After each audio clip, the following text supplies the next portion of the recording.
Hello আসসালামু আলাইকুম। কচু কচু আজকে কচু দিব। কচু এককারি জামাই অনেকগুলা কচু মানে রাস্তার পাশের কচু ভাইয়া আপুরা এগুলা এগুলা চাষ করা কচু না, এটা রাস্তার পাশের মানে আল্লাহর তরফ থেকে হয়েছে। এই কচুগুলো আজকে রান্না করবো। হাতের মধ্যে কি বানিয়েছি দেখছেন নি? পলিথিন। আমি তো আবার একটু জগড়ি তাই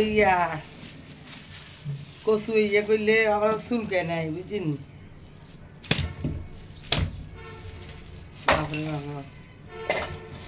আচ্ছা জামাই একখানা শখ হয়েছে তো কচু খাইব বুঝিনি। চুলকাইব বাবা, কে জানি চুলকাইব নি দাদা। জগড়ি এতক্ষণ চুলকায় মাছ দিয়ে রান্না করি। আর এনে এত সুন্দর রাস্তার পাশে তো কচু। কচু খেলে তো রক্ত পরিষ্কার হয়। আমি খাই না, আমারও তো ভালো লাগে না। আমি আমার কাছে ভালো লাগে, রাঁধতে জানি কম এই জন্য ভালো লাগে না। রাঁধতে জানলে না ভালো লাগবো, ঠিক না?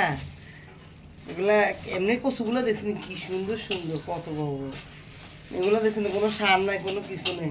আমাদের বাসার সামনে রাস্তার পাশে অনেকগুলো কচু গাছ, ওইখান থেকে জামাই ভাই সকালবেলা আবার কাটে দিয়ে গেছে। সুন্দর করে গেছে, কয় একটু রাঁধিও জানে হালাই দিন না, হালাইতে না জামাই আনছে তো বুঝেন না, হালাইও কিনলে শখ করে দিচ্ছে না। আমাদের দেশে আবার নারকেল দেয়, কচুতে নারকেল দেয়, নাইলে তো আবার মজা নেই। কচু রান্না করতে আমাদের দেশে নারকেল দেয় অনেক দেয়। উত্তরবঙ্গে তো সিলেও না, আমরা তো সিলি খাই। উত্তরবঙ্গে সিলে না, আমরা কিন্তু সিলি সিলি কচু খাই। রান্না এরা কচু তো সুস্বাদু একটা খাবার। চিন্তা করেন কচু গাছ খাই যায়, এটা কিন্তু কচু গাছের কিছুই ফলানো যায় না।